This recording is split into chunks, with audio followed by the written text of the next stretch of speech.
আসসালামু আলাইকুম। আজকে রান্না করব আলু দিয়ে কবুতরের মাংস। প্রথমে আলুগুলো ভেজে নিব। যেহেতু নতুন আলু, কাঁচা কীরকম একটা গন্ধ আসে, ভেজে নিলে সেই গন্ধ থাকে না। এই জন্য আলুগুলো ভেজে নিয়েছি ছোটো ছোটো করে কেটে। তারপর ওই তেলের মাঝে একটু হালকা হলুদ দিয়ে কবুতরের মাংস ভেজে নেব।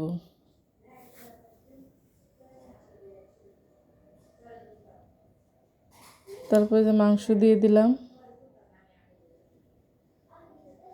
কবুতরের, এবার ভেজে নেব কিছুক্ষণ। তারপরে যে কিছুক্ষণ নেড়ে চেড়ে ভেজে নেব।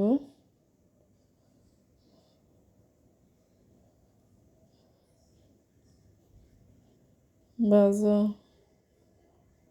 হয়ে গেছে প্রায়, আর অল্প একটু ভেজে নেব। তারপর কেটে রাখা পেঁয়াজগুলো দিয়ে দিব সাথে, দিয়ে আবার একটু নেড়ে চেড়ে নেব কতক্ষণ। আপনারাও এভাবে রান্না করে খেয়ে দেখবেন, তরকারি অনেক মজা হয়। আমিও এবার প্রথম খেলাম, তরকারি অনেক মজা হয়েছে। তারপর দিয়ে দেব পরিমাণ মতো লবণ,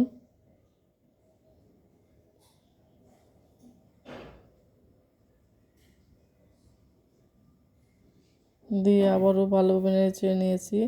এবার দিয়ে দিলাম আদা বাটা, রসুন বাটা, দিয়ে আবারও মশলাটা ভালোভাবে কষিয়ে নেব।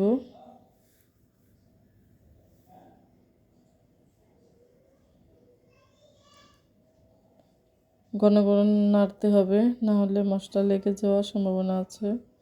যেহেতু পানি দিয়ে নেই, এই জন্য ঘন ঘন নাড়তে হবে। তারপরে দিয়ে দিলাম খাল এলাচ,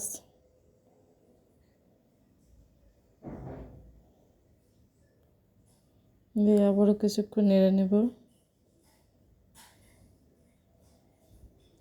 তারপরে দিয়ে দিব হলুদের গুঁড়ো,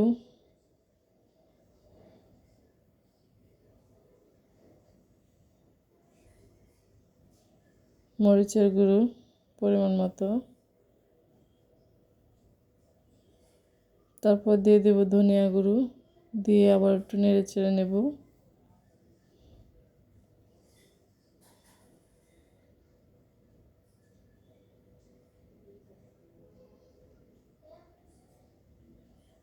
তারপরে অল্প পরিমাণে পানি দিয়ে দিয়েছিলাম মশলাটা কষানো হওয়ার জন্য। দিয়ে দিলাম জিরার গুঁড়ো পরিমাণ মতো,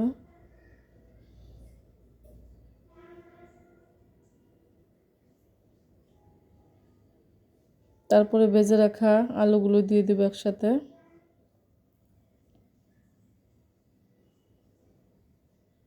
দিয়ে ভালোভাবে কিছুক্ষণ নেড়ে চেড়ে নেব।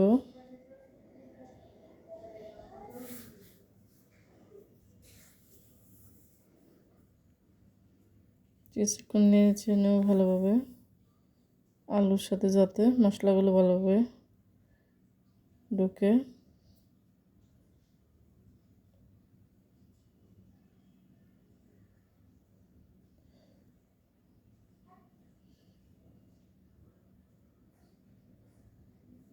তো কিছুক্ষণ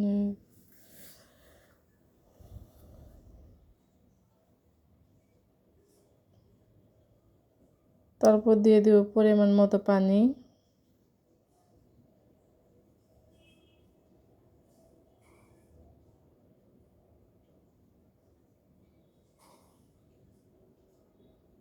দিয়ে একটু নেড়ে চেড়ে